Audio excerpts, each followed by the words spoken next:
சங்கைக்குரிய பெருமக்களே, இன்றைய ஹுதுபாவினுடைய உரை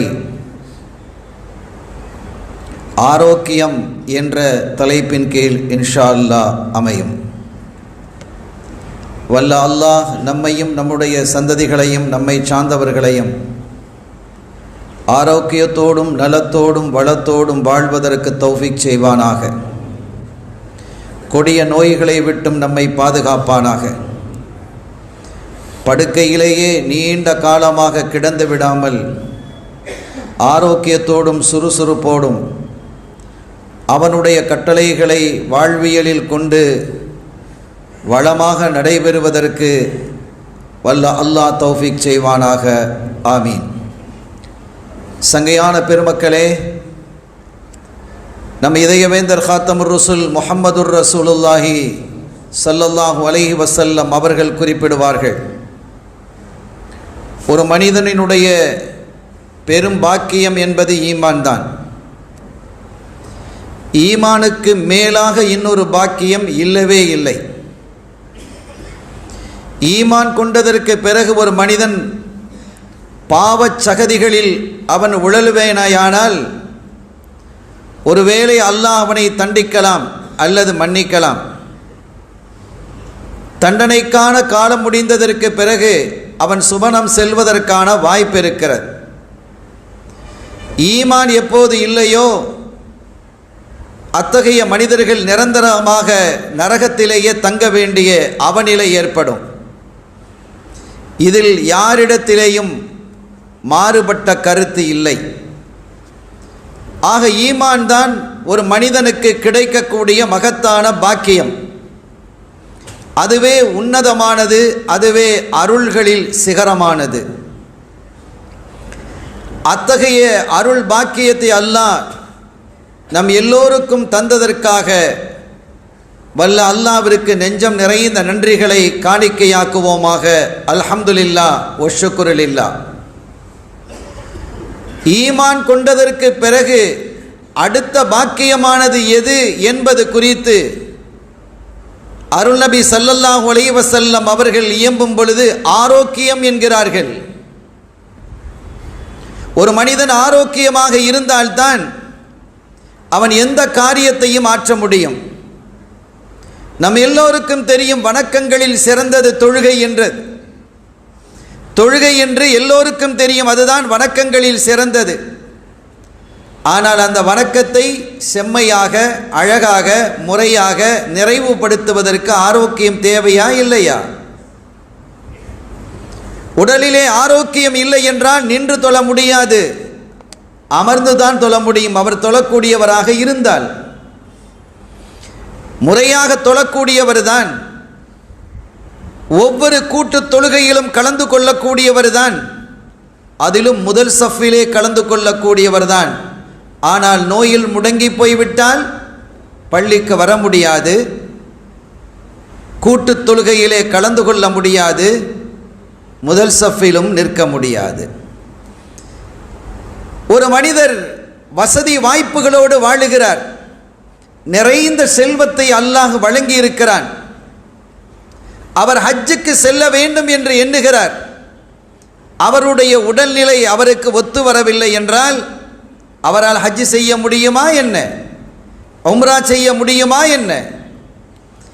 அப்படி ஒரு பாக்கியத்தை அவர் இழக்கிறார் என்றால் எதனால்? ஆரோக்கியம் இல்லாததினால்.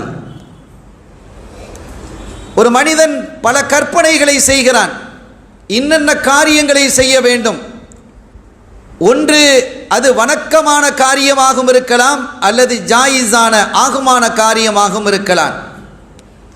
இந்த இடத்தை வாங்க வேண்டும், இந்த இடத்திலே மாடி கட்டிடங்களை கட்ட வேண்டும், அல்லது தோப்பு துறவுகளை உருவாக்க வேண்டும், அல்லது இன்னென்ன பணிகளை செய்ய வேண்டும் என்றெல்லாம் கற்பனை பண்ணுகிறான். கற்பனையை சிறைப்படுத்த முடியாது. ஒரு மனிதன் எதையெல்லாம் கற்பனை பண்ண முடியுமோ அதெல்லாம் பண்ண முடியும். அதற்கு ஒரு அளவில்லை, எல்லை இல்லை. நான் கற்பனை பண்ணுகிறேன், நான் பறந்து இப்போது புனிதமான மக்காவிற்கு அல்லது மதீனாவிற்கு செல்கிறேன் என்று நான் கற்பனை பண்ணினால் கற்பனையில் அது சாத்தியமா இல்லையா? அப்படியெல்லாம் பல கற்பனைகளை செய்து வைத்திருக்கக்கூடிய அந்த மனிதன் படுக்கையிலே வீழ்ந்து விட்டால், ஆரோக்கியத்தை இழந்து விட்டால் அவன் என்ன காரியத்தை ஆற்ற முடியும்?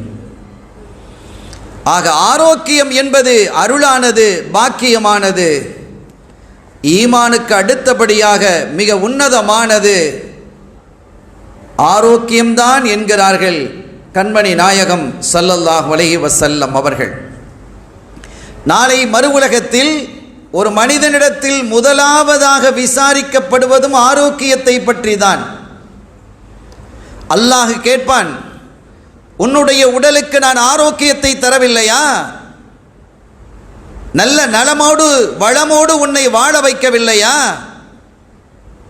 ஏன் நீ என்னை வணங்கவில்லை?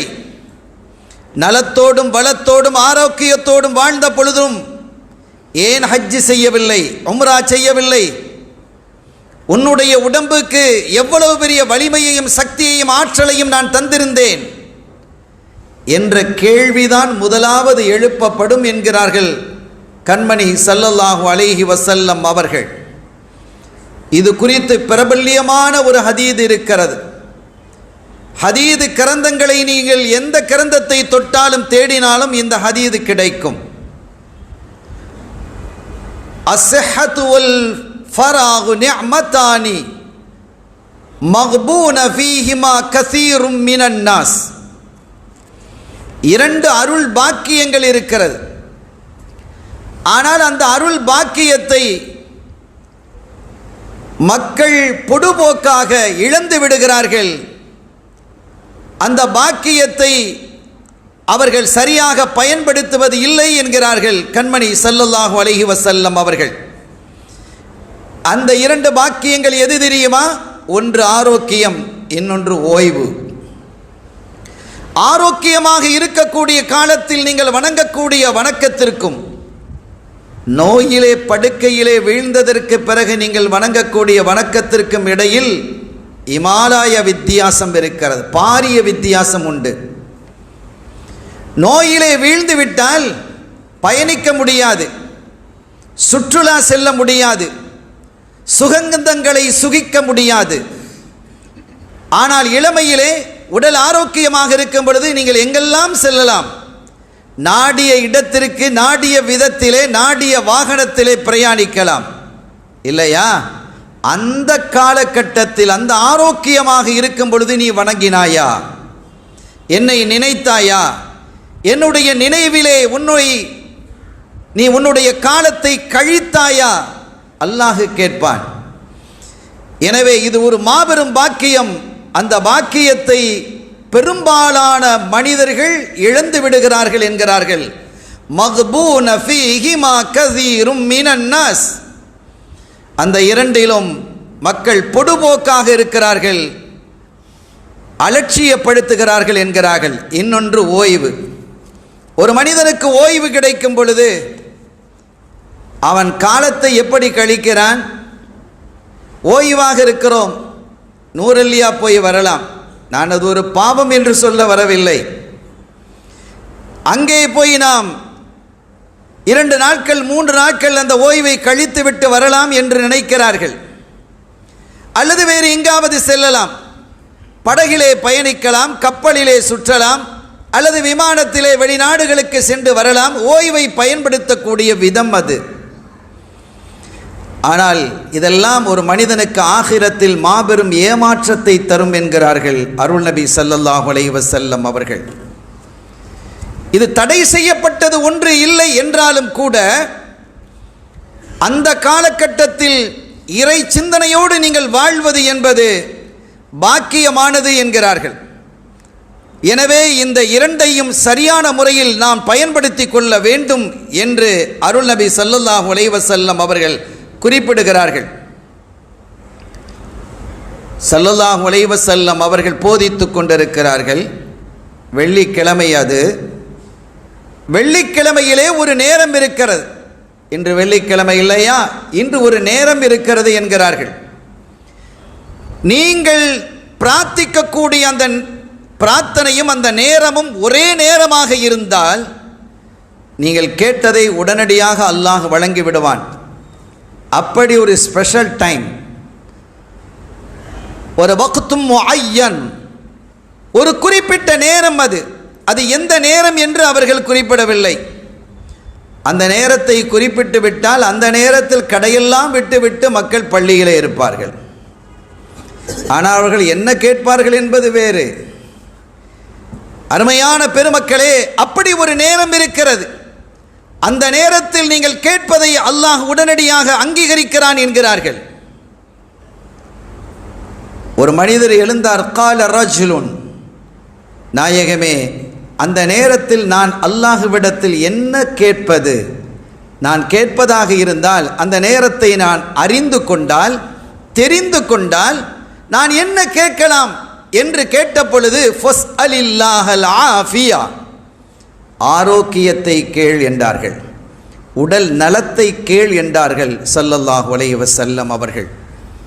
இதுபோன்று இன்னொரு கட்டத்திலும் லைலத்துல் கத்ர் இரவு எது என்று நீங்கள் அறிந்து கொண்டால் அது பாக்கியமானது. சய்யிதத்துனா உம்முல் மோமினின் அன்னையர் திலகம் ஆயிஷா சித்திகா ரலியல்லாஹு தஆலா அன்ஹா அவர்கள், நாயகமே, லைலத்துல் கத்ர் இரவு எது என்று நான் அறிந்து கொண்டால் அந்த நாளில் நான் எதை கேட்கலாம்?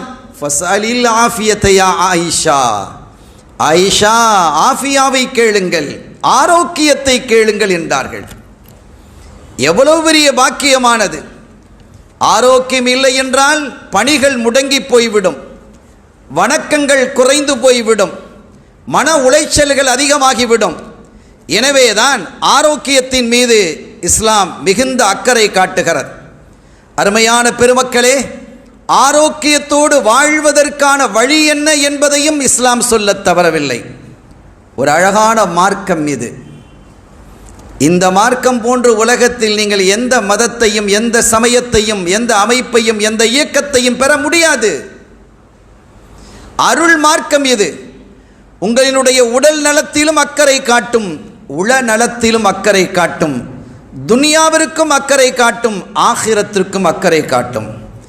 அப்படி ஒவ்வொரு மனிதனுடைய முழு வாழ்விலும் அக்கறை காட்டக்கூடிய அற்புதமான மார்க்கம் இது. நீங்கள் ஆரோக்கியமாக இருக்க வேண்டுமா? எப்படி நடந்து கொள்ள வேண்டும் என்கிறார்கள் ஸல்லல்லாஹு அலைஹி வஸல்லம். மதீனா ஷரீஃபிற்கு ஸல்லல்லாஹு அலைஹி வஸல்லம் வர்றாங்க. வந்து கொஞ்ச நாள் ஆனதற்கு பிறகு மதீனா ஷரீஃப் மற்றும் அதை சுற்றி இருக்கக்கூடிய கிராமங்கள், அதிலிருந்த வைத்தியர்கள் ஸல்லல்லாஹு அலைஹி வஸல்லம் அவர்களை வந்து அண்மிக்கிறார்கள். யா முஹம்மத் ஸல்லல்லாஹு அலைஹி வஸல்லம், என்ன இது? நாங்கள் மருத்துவர்கள், வைத்தியர்கள், வைத்தியம் பார்க்கறது அந்த காலத்தில், இன்னைக்கு இருக்குல்ல. ஆனால் நீங்கள் வந்ததற்கு பிறகு நோயாளிகள் குறைந்து போனார்கள். எப்படி சாத்தியமானது? என்ன நடக்கிறது? நீங்கள் வந்ததற்கு பிறகு உங்களை பின்பற்றக்கூடியவர்கள் பெரும்பாலும் எங்களிடத்தில் வருவதில்லை, அவர்கள் ஆரோக்கியமாக வாழுகிறார்களே, இது எப்படி என்று கேட்ட பொழுது ஸல்லல்லாஹு அலைஹி வஸல்லம் அவர்கள் சொன்னார்கள், இரண்டே இரண்டு விஷயம்தான். அதை நான் என்னுடைய மக்களுக்கு கற்றுக் கொடுத்திருக்கிறேன், அவர்கள் அதை பின்பற்றுகிறார்கள். ஒன்று, பசித்த பின் புசி, பசிச்சதுக்கு பின்னால் சாப்பிடுன்னு சொல்லி கொடுத்துருக்கிறேன். நம்ம அப்படியே சாப்பிட்றோம்? நேரத்திற்கு சாப்பிடுவது. நம் நிலை அப்படி மாறிவிட்டது. நேரத்திற்கு சாப்பிடுவது அல்லது பசித்தாலும் நம்முடைய பணிகளை முடித்துவிட்டு நேரம் காலம் தாமதமானதற்கு பிறகு சாப்பிடுவது, இந்த இரண்டையும் இஸ்லாம் விரும்பவில்லை. இஸ்லாம் இதை விரும்பவில்லை. அது பாவமாக போதிக்கவில்லை. பாவம் இல்லை என்றாலும் உங்களுடைய உடலை அதை பாதித்து விடும் என்கிறார்கள். உங்களுடைய வணக்க வழிபாடுகளை, உங்களுடைய செயல்பாடுகளை, தொழில் துறைகளில் ஈடுபடுவதை அதை உடைத்து விடும் என்கிறார்கள். தமிழிலே நேரத்திற்கு சாப்பிடு என்பார்கள், நல்மொழி அது. ஆனால் அதையும் தாண்டி இஸ்லாம் நேரத்திற்கு சாப்பிடுவதல்ல, பசித்த பின் சாப்பிடு என்கிறார்கள். நான் பசித்த பின் சாப்பிடு என்று என்னுடைய மக்களுக்கு சொல்லிக் கொடுத்தேன். ஒன்று. இரண்டாவது என்ன என்று அவர்கள் கேட்ட பொழுது, நீ சாப்பிட்டு கொண்டிருக்கும் பொழுது உன்னுடைய வயிறு நிரம்பும் முன் கையை உயர்த்திவிடு. எனக்கு இது விருப்பமான உணவு, பிடிச்ச உணவு பிரியாணி, நான் அதை முடிச்சு விட்டுத்தான் எழும்புவேன் என்று வைராக்கியமாக இருக்கக்கூடியவர்கள் பிற்காலத்தில் பிரியாணியை சாப்பிட முடியாமல் போய்விடும் நோய்களின் காரணத்தினால். அளவோடு சாப்பிடுங்கள் என்றார்கள். நீங்கள் சாப்பிடுங்கள். அல்லாஹ் சொல்கிறான், குலு வஷ்ரபு, நன்றாக சாப்பிடுங்கள், நன்றாக குடியுங்கள். ஆகுமாக்கப்பட்டதையெல்லாம் நல்லா சாப்பிடுங்க, வேணாங்கல்ல. ஆனால் அதனுடைய லிமிட்டை, அளவை அவனுடைய தூதர் ஸல்லல்லாஹு அலைஹி வஸல்லம் அவர்கள் அறிவிக்கிறார்கள். அளவோடு சாப்பிடுங்கள். இன்னும் 2 பிடி அல்லது கவளம் சாப்பிட முடியும் என்று நிலை இருக்கும் பொழுது சாப்பாட்டை நிறுத்திவிடுங்கள். நீங்கள் ஆரோக்கியமாக இருப்பீர்கள், நீங்கள் ஆரோக்கியமாக இருக்க முடியும் என்கிறார்கள். இந்த 2ஐயும் என்னுடைய தோழர்களுக்கு, என்னுடைய மக்களுக்கு நான் கற்றுக் கொடுத்தேன் என்கிறார்கள். நம் வாழ்க்கையை அப்படி செயல்படுத்தி கொண்டு இருக்கிறோமா? இன்ஷா அல்லாஹ் இனி அப்படி செயல்படுத்துவோம். அருமையானவர்களே, எவ்வளவு அழகான வழிமுறையை இந்த மார்க்கம் சொல்லித் தருகிறது. அல்லாஹ்வினுடைய பெரும் கருணை. இன்று ஆயிரக்கணக்கான பேர் இந்த ஜும்மாவிலே கலந்து கொள்கிறோம் என்றால், கலந்து கொள்ளக்கூடிய அளவிற்கு நமக்கு ஆரோக்கியம் இருக்கிறதா இல்லையா? உடலிலே பல கோளாறுகள் இருக்கலாம். ஆனாலும் இறை இல்லத்தில் அவனை வணங்குவதற்காக, அவனை வாழ்த்துவதற்காக, அவனிடம் சிரம் பணிவதற்காக இந்த மஸ்ஜிதிலே ஒன்று கூடக்கூடிய பாக்கியத்தை தந்திருக்கிறான் இல்லையா? இதற்காக ஷுக்ர் செய்யுங்கள் என்கிறார்கள். 2 விதமான ஆரோக்கியம் என்கிறது இஸ்லாம். ஒன்று ஆன்மீக ரீதியானது, இன்னொன்று மருத்துவ ரீதியானது. ஆன்மீக ரீதியானது என்ன என்பதை குறித்து மார்க்கம் சொல்லும் பொழுது, நீங்கள் எழுந்திருக்கிறீர்களா அல்லது நித்திரைக்கு செல்கிறீர்களா? ஒவ்வொரு நிகழ்வின் போதும் ஒரு பிரார்த்தனையை ஸல்லல்லாஹு அலைஹி வஸல்லம் அவர்கள் கற்றுத் தந்திருக்கிறார்கள். அல்லாஹும்ம பிஸ்மிக அமூது வ அஹ்யா, அப்படி சொல்லிட்டு நீங்க படுங்க. அது ஆரோக்கியமாக இருக்கும். நீங்கள் எழுந்த பொழுது எப்போது விழிக்கிறீர்களோ அப்போது ஸல்லல்லாஹு அலைஹி வஸல்லம் என்ன செய்வார்கள் தெரியுமா? தன்னுடைய 2 கரங்களையும் உயர்த்தி, அல்ஹம்துலில்லாஹில்லதி அஹ்யானா பஅதமா அமாத்தனா வ இலைஹின் நுஷூர். அரபியிலே ஓதத் தெரியாதவர்கள், முடியாதவர்கள் தமிழிலே அல்லது அவர்களுக்கு தெரிந்த மொழியிலும் கூட இந்த பிரார்த்தனையை ஓதிக்கொள்ளலாம். அதனுடைய பொருளை அந்த ஓதி தன்னுடைய கரங்களில் ஊதி முகத்தை தடவி கொள்வார்கள். ரசூல் ஸல்லல்லாஹு அலைஹி வஸல்லம் அவர்கள் விழித்ததும் தங்களுடைய முகத்தை தடவுவார்கள் என்கிறார்கள். நீங்கள் அப்படி செய்து பாருங்கள், முகம் பொலிவாக இருக்கும், முகம் ஆரோக்கியமாக இருக்கும். இது ஆன்மீக மருத்துவம். இது நீங்கள் டாய்லெட்டுக்கு செல்வதாக இருந்தால் ஒரு பிரார்த்தனை, அல்லாஹும்ம இன்னி அஊது பிக மினல் குபுஸி வல் கபாயிஸ், ஆண் பெண் ஷைத்தான்களினுடைய தீங்குகளை விட்டும் இறைவா நான் உன்னிடத்தில் பாதுகாப்பு தேடுகிறேன் என்று சொல்லிவிட்டு இடது காலை முன்வைத்து உள்ளே செல்லுங்கள்.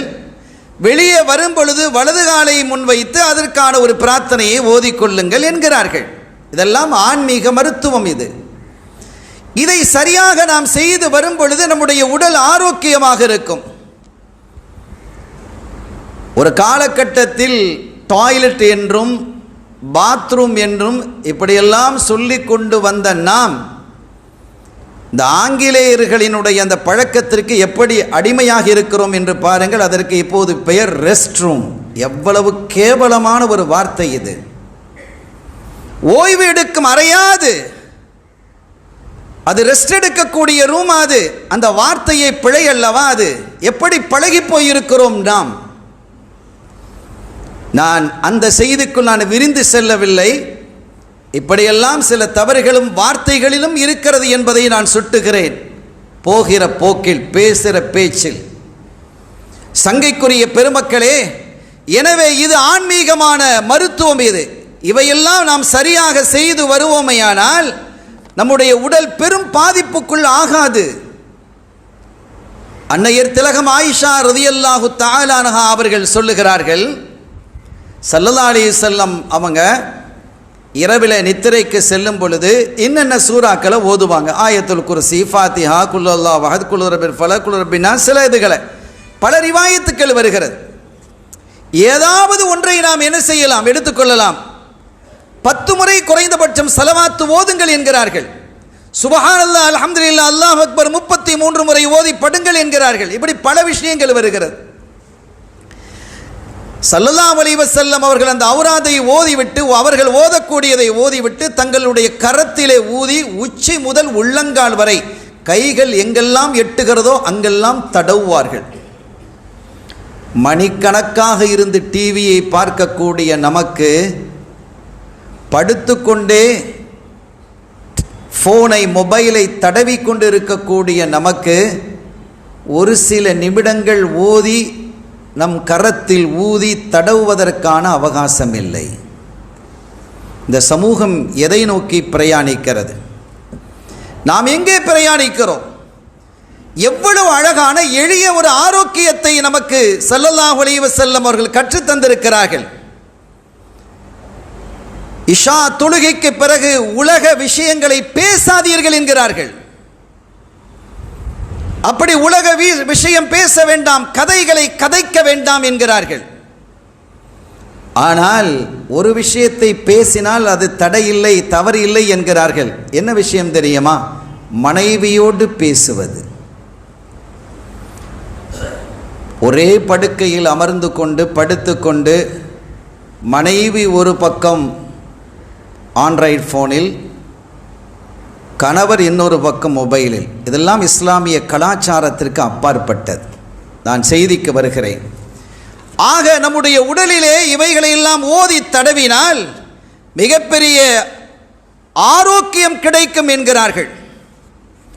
மருத்துவ ரீதியாகவும் ஸல்லல்லாஹு அலைஹி வஸல்லம் அவர்கள் நிறைய விஷயங்களை கற்றுத்தந்திருக்கிறார்கள். அளவோடு சாப்பிடுங்கள் என்று சொன்னவர்கள் சில உணவுகளில் பிரியம் காட்டினார்கள். உங்களுக்கு தெரியும், ஸல்லல்லாஹு அலைஹி வஸல்லம் அவர்கள் ஆட்டிறைச்சியை சாப்பிடுவார்கள், அதில் முன் சந்தை விரும்பி சாப்பிடுவார்கள். ஹதீதுகளில் வருகிறது. எனக்கு ஒரு பொருள் விருப்பம், அதை நான் சாப்பிடுகிறேன்.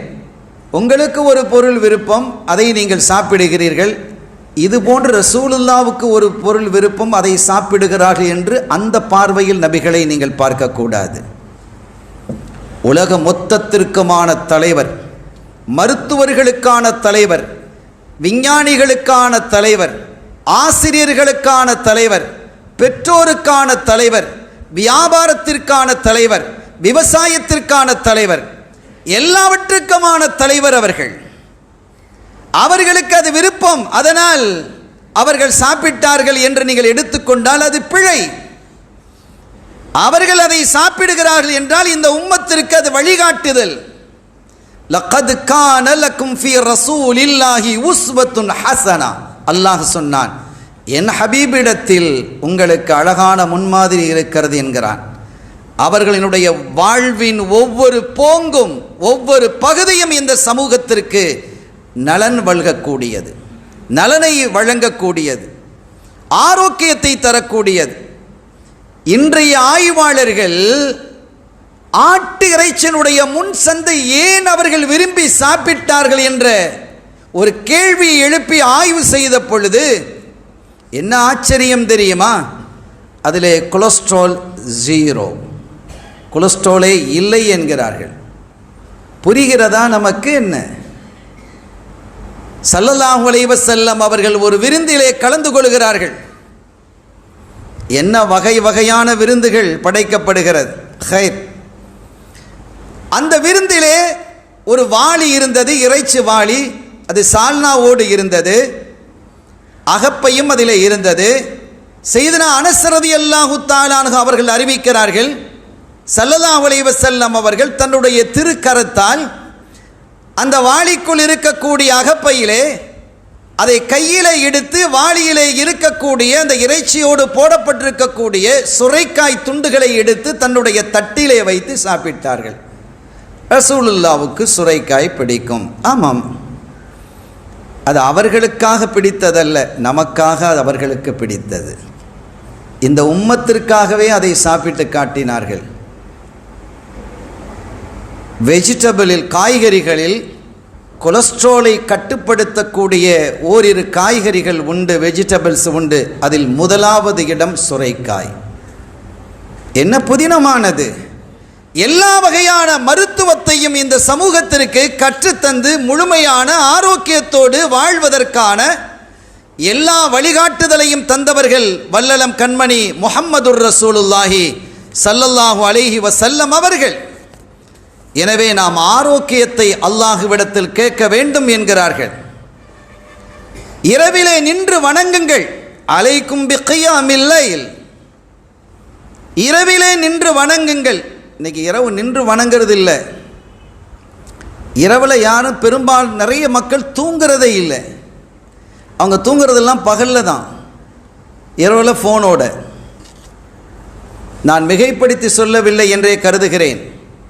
நீங்கள் அங்கீகரிப்பீர்கள், ஏற்றுக்கொள்வீர்கள், இது சரியானது என்பதை நீங்கள் அங்கீகரிப்பீர்கள் என்று நம்புகிறேன். அருமையானவர்களே, இரவிலே நீங்கள் தூங்கிக் கொண்டிருக்கக்கூடிய அந்த வேளையில் இடையிலே எழுந்து தொழுங்கள். அலைக்கும் பிகியாமில் லைல் என்று சொல்லிய ஒரு தொடரிலே ஸல்லல்லாஹு அலைஹி வஸல்லம் அவர்கள் சொல்லுகிறார்கள், வ முத்ரிதத்துன் லில்தவாஇ அனில் ஜஸத். அப்படி இரவிலே நின்று நீங்கள் வணங்கினால் அது உங்கள் உடலிலே இருக்கக்கூடிய நோயை விரட்டும் என்கிறார்கள். ஆன்மீக மருத்துவம் அது. ராத்திரியில் ஒரு 2 ரக்காத்து எழுந்து நீங்கள் தொழுந்து பாருங்க. ஃபஜ்ருக்கு அல்ல, ஃபஜ்ருக்கு தான் எழுந்து ஆகணுமே. இரவில் 2 மணி 1 மணி தூங்கிய பிறகு இடையிலே இருந்து குறைந்தபட்சம் 2 ரக்காத்துக்கள் தொழுதால் உடலிலே இருக்கக்கூடிய நோய்களை அந்த எழுதல் என்பது விரட்டிவிடும் என்கிறார்கள் முஹம்மதுர் ரசூலுல்லாஹி ஸல்லல்லாஹு அலைஹி வஸல்லம் அவர்கள். அதே மாதிரி இன்னொன்றையும் சொன்னார்கள், நீங்கள் சாப்பிடும் பொழுது எந்த உணவாக இருந்தாலும் மென்று சாப்பிடுங்கள் என்றார்கள். சாப்பிட்டு முடித்ததற்கு பிறகு உங்களுடைய விரல்களை நன்றாக சூப்புங்கள் என்றார்கள். 5 ஸ்டார் ஹோட்டலில் உட்காந்து சூப்ப முடியுமா கையை? யோசிக்கிறோம். அருமையான பெருமக்களே, 5 ஸ்டார் ஹோட்டலில் உட்கார்ந்து சாப்பிட கையை சூப்ப முடியாது, வெட்கமாக இருக்கிறது. நமக்கு அநாகரீகமாக நாம் கருதுகிறோம். அது அநாகரீகம் அல்ல சகோதரர்களே, நாகரீகம். இன்றைய மேலை நாட்டுக்காரர்கள், பச்சையாக சொல்வதாக இருந்தால் வெள்ளைக்காரர்கள் தங்களுடைய வாழ்வியலில் அதை கடைபிடிக்கிறார்கள். நான் பார்த்தேன்.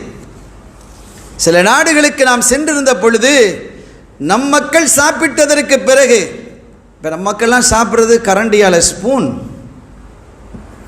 அது ஆரோக்கிய கேடு என்கிறேன். கைகளிலே அல்லாஹு தஆலா ஒரு சுரப்பியை வைத்திருக்கிறான்.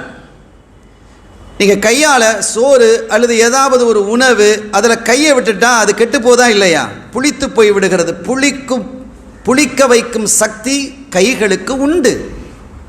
அதனால தான் சட்டியிலிருந்து எடுக்கக்கூடிய பொருளை அகப்பையால் எடுக்க வேண்டும், கரண்டியால், ஸ்பூனால் எடுக்க வேண்டும். ஆனால் வாய்க்கு கொண்டு போகும் பொழுது கையால் தான் அது போக வேண்டும், கரண்டியால் அல்ல. அது ஆரோக்கியத்தை கெடுத்துவிடும். கையிலே இணைந்து அந்த உணவு உள்ளே செல்லும் பொழுது சாப்பிட்டு முடித்ததற்கு பிறகு ஸல்லல்லாஹு அலைஹி வஸல்லம் அவர்கள் விரல்களை சிவக்கும் அளவு அழுத்தி சூப்புவார்கள். அப்படி செய்தால் அந்த புளிப்பு சக்தி உள்ளே சென்று அதை புளிக்க வைத்து அதை செமிக்க வைக்கிறதுக்கு. சாப்பாடு செமிக்க இல்லை, அதனால் டேப்லெட்டு, பீடா, சோடா ஒன்றும் தேவையில்லை சகோதரர்களே. ஸல்லல்லாஹு அலைஹி வஸல்லம் அவருடைய அந்த சுன்னாவை, அழகிய சுன்னாவை பேணினால் போதுமானது. உடல் ஆரோக்கியமாக இருக்கும். தெளிவான விரிவான செய்திகளை இந்த மார்க்கம் சொல்லித் தருகிறது. ஆரோக்கியத்தை கேளுங்கள். கண்மணி ஸல்லல்லாஹு அலைஹி வஸல்லம் அவர்களினுடைய சிறிய தந்தை சையதுனா அப்பாஸ் ரலியல்லாஹு தஆலா அன்ஹு அவர்கள் வந்து, யா ரசூலல்லாஹ் அல்லிம்னி, எனக்கு எதையாவது கற்றுத்தாருங்களே, நான் அதை கொண்டு அல்லாஹ்விடத்தில் கேட்பேன். எதையாவது எனக்கு கற்றுத்தாங்க, நான் அல்லாஹ்விடத்தில் கேட்கணும். சலில்லாஹில் ஆஃபியா, நீங்கள் ஆஃபியத்தை, ஆரோக்கியத்தை கேளுங்கள் என்றார்கள். சில நாட்கள் கடந்தது. நான் திரும்பவும் சென்றேன். ஸல்லல்லாஹு அலைஹி வஸல்லம் சாச்சா யா ரசூலல்லாஹ் அல்லிம்னி ஷையான், எனக்கு எதையாவது கற்றுத்தாருங்கள், நான் அதை அல்லாஹ்விடத்திலே நான் கேட்பேன். யாம் எப்படியே சொல்றாங்க ஸல்லல்லாஹு யாம் சச்சா சலில்லாஹ் லாஃபியா, அல்லாஹ்விடத்தில் ஆரோக்கியத்தை கேளுங்கள் என்கிறார்கள். ஆரோக்கியத்தை கேட்பது ஒரு பெரிய பாக்கியம். அது அல்லாஹ் நம்மை ஆரோக்கியமாக வைப்பானாக. சங்கையான பெருமக்களே, நோய் நொம்பலங்களிலே இருக்கும் பொழுது அதை விடுவிக்க வேண்டும், ஆரோக்கியத்தை தா என்று கேட்க வேண்டும். ஒருபோதும் மௌத்தை கேட்கக்கூடாது. தாங்க முடியவில்லை, அல்லாஹ் என்னை மௌத்தாக்கிவிடு என்று கேட்காதே என்கிறார்கள், ஆஃபியத்தை கேள் என்கிறார்கள். ஒரு தகவலை நான் இங்கே சொல்லுகிறேன்.